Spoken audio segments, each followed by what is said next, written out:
ikan sepat, ikan belida. Salam sehat buat kita semua.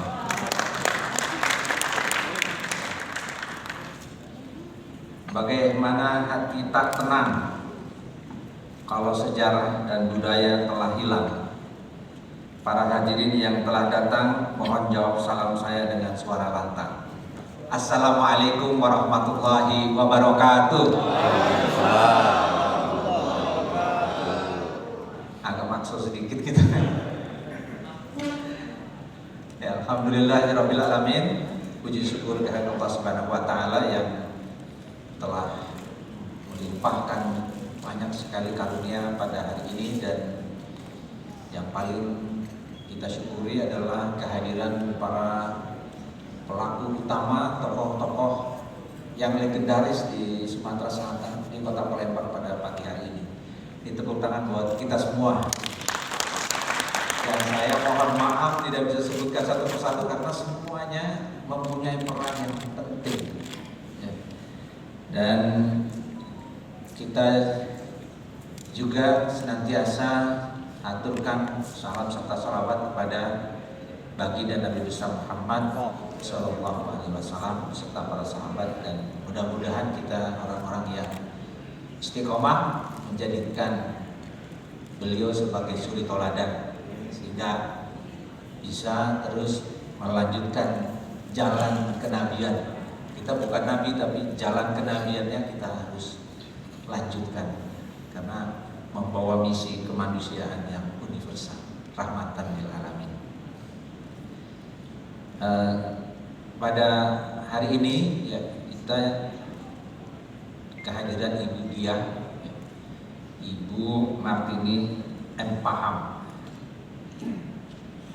Ini juga perlu dijapri pahamnya ini maksudnya apa gitu ya. Tapi memang kalau dalam doa itu Rabbi zidni ilma warzuqni fahma. Jadi banyak orang yang berilmu tapi belum tentu paham.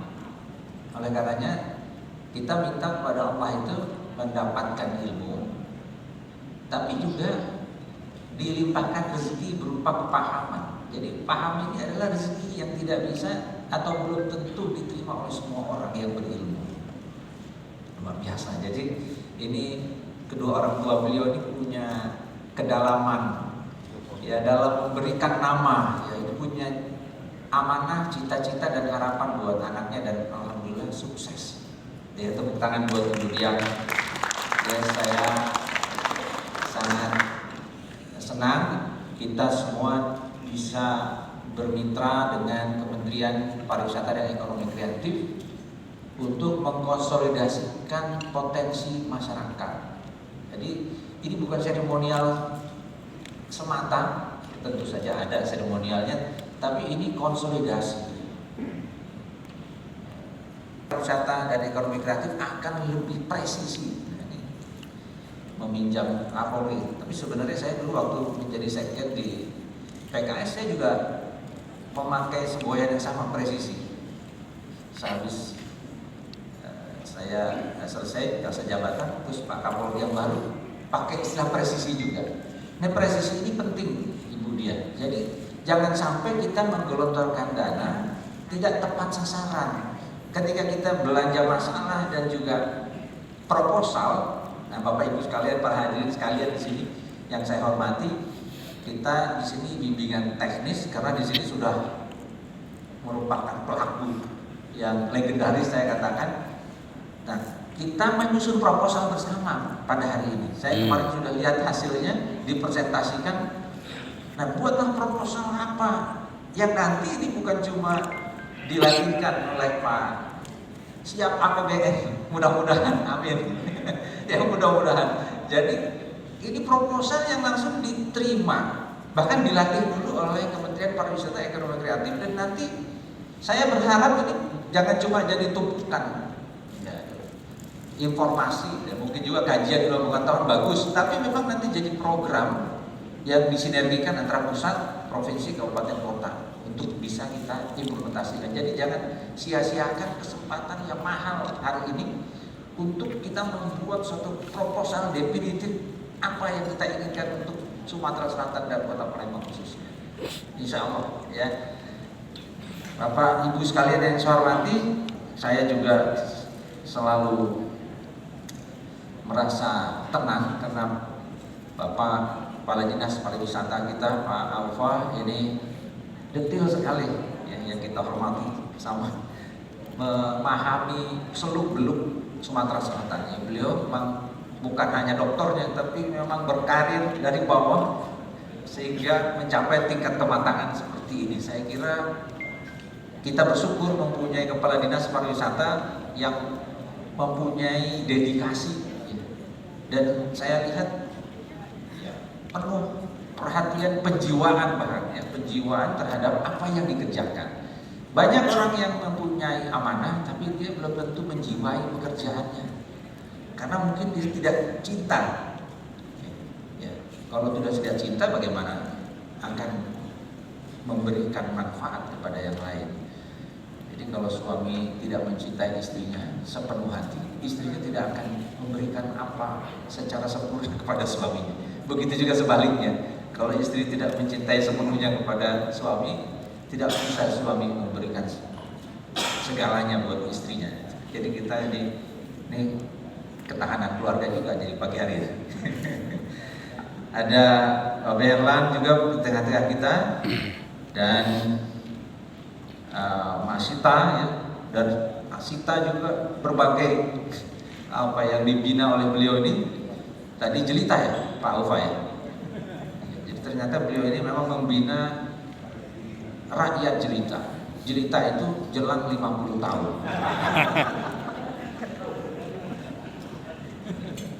Ini agak lebih spesifik lagi. Jadi Pak Babe Herlan ini khusus yang jelang 50 tahun itu lebih perhatian lagi. Diperhatikan kesehatannya, kesejahteraannya, begitu ya Babe Herlan ya. Ya, ini bercanda Bapak Ibu sekalian ya. Dan juga di tengah-tengah kita ada budayawan ya, yang sudah berkomunikasi dengan saya secara intensif dari masa awal jabatan saya di DPR RI. Bung Febri Alintani, Bung Kemas Hari Panji, saya sebut Bung ini karena pejuang-pejuang supaya mengingatkan nuansa perjuangan. Meskipun perjuangannya ini masih sedang diperjuangkan. Nah ini saya kira pada hari ini mudah-mudahan ini ketemu jalan ya yang berlimpah insya Allah. Ada Ketua Forwida Sumsel Ibu Dr. Diah Kapratwi, sarjana teknik, tapi bukan sarjana saja, beliau sudah profesor ya di teknik. Amin. Kenapa bukan teknik sipil yang justru terdepan? Mungkin teknik sipil ini kebanyakan mengerjakan proyek gitu, sehingga kurang apa namanya. Ada sarjana teknik sipil, mohon maaf ini.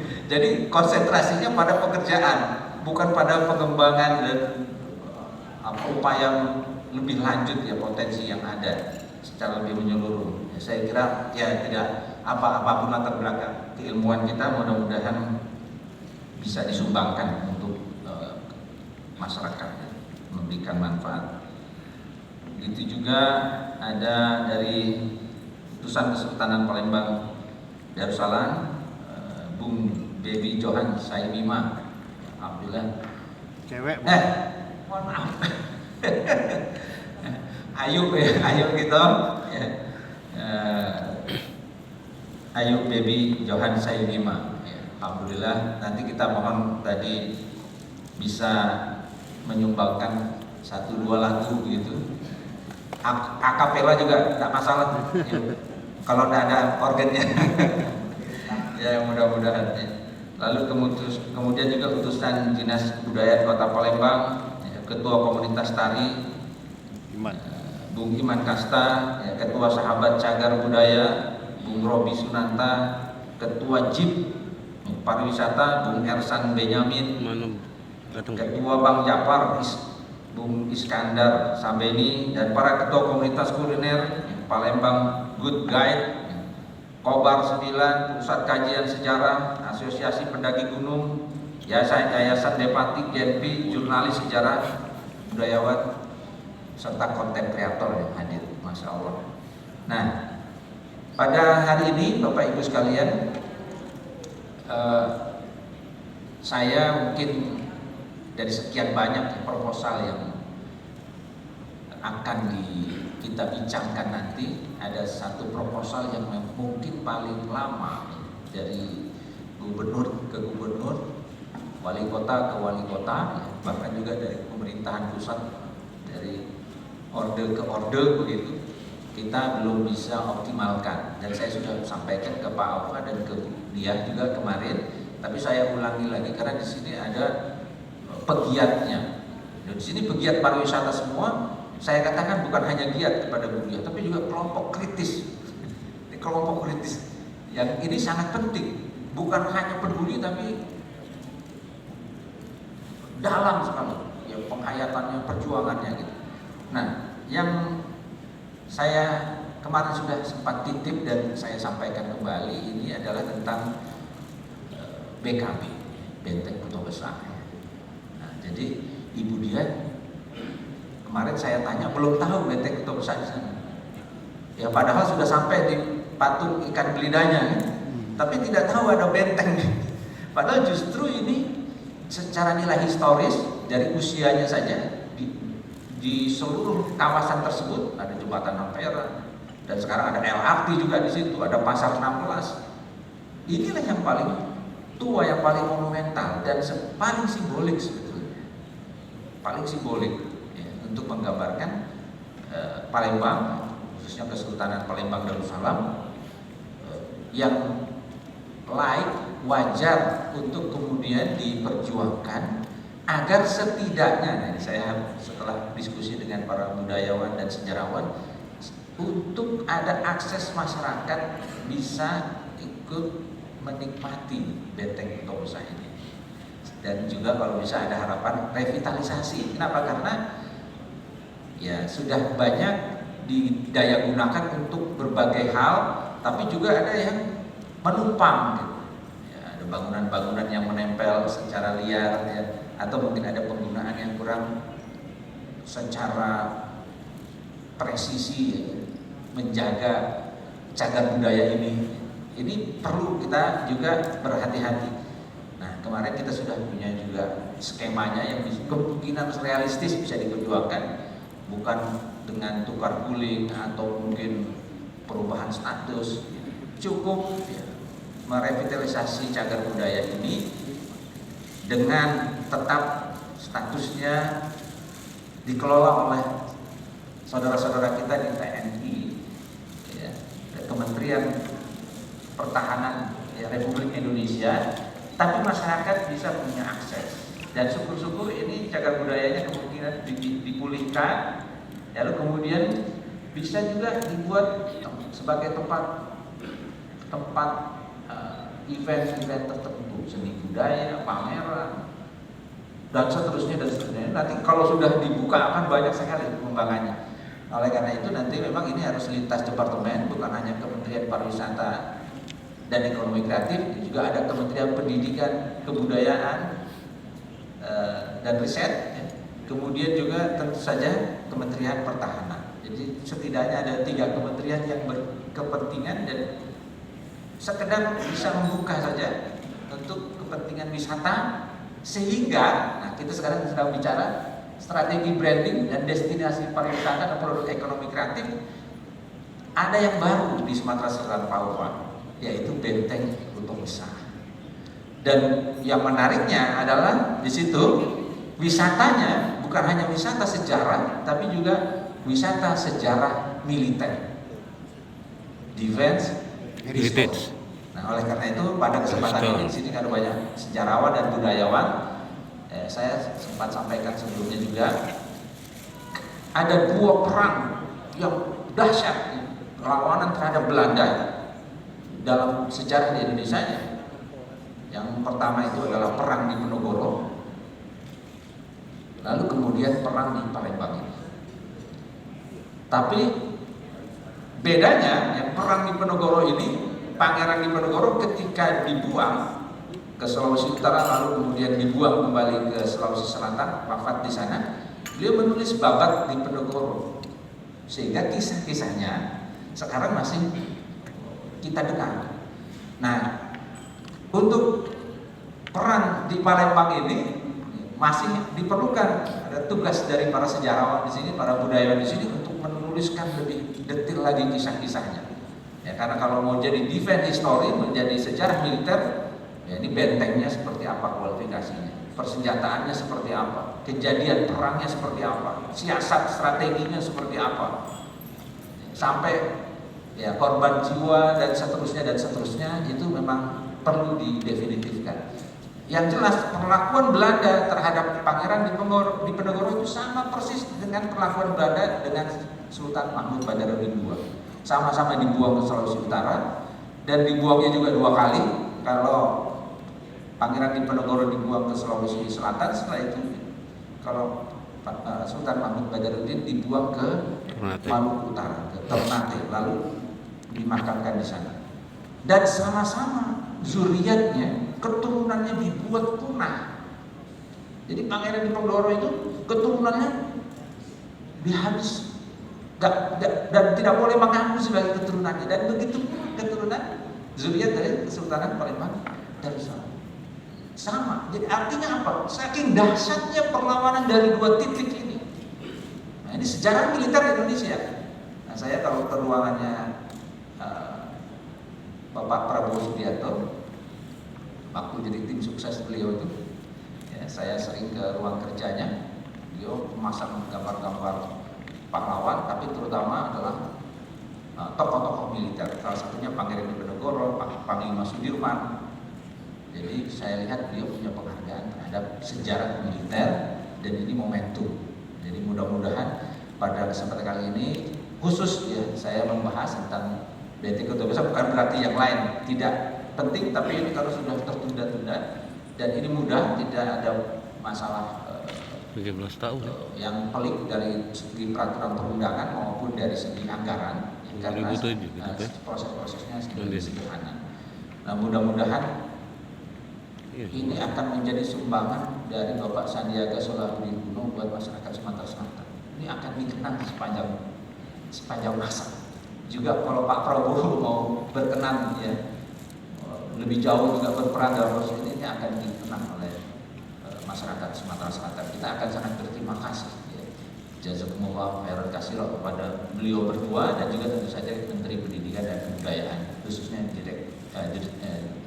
Direktur Jenderal Kebudayaan ya, sahabat saya Bapak Hilmar Farid. Para hadirin yang saya muliakan, jadi saya agak sedikit serius di bab ini dan hati-hati ya, berbicara karena kita ini berdebar-debar nih. Mudah-mudahan dengan bimbingan Pak Ino dan Pak Adib ini bisa dikawal, ini satu proyek ya, proyek yang mudah-mudahan bisa menambah nih, branding tersendiri ya, dengan destinasi baru, sejarah militer lagi. Ini sesuatu hal yang unik mungkin di sini, selain ada di Kesultanan di Bau-Bau itu, di Kesultanan Buton ya. Di sana juga ada benteng ya. Jadi juga bisa jadi sejarah militer juga selain di Palembang ini. Demikian Bapak Ibu sekalian, saya penuh harap pada hari ini mudah-mudahan kita bisa konsolidasikan berbagai hal di Sumatera Selatan ini, di Kota Palembang ini untuk kemajuan pariwisatanya. Dan dengan segala kerendahan hati memohon ridho kepada Allah Subhanahu wa taala, dengan sepenuh ketawakalan mari sama-sama kita buka bimbingan teknis strategi branding destinasi pariwisata dan produk ekonomi kreatif di Palembang hari ini dengan sama-sama membaca basmalah. Bismillahirrahmanirrahim. Mudah-mudahan berkah, seger nian minum air kelapa, minumnya sama wong kita galo, Palembang maju pariwisatanya, maju juga insya Allah untuk negeri kita. Amin. Billahi taufiq wal hidayah. Wallahul muwaffiq ila aqwamit thoriq. Assalamualaikum warahmatullahi wabarakatuh. Terima kasih Bapak.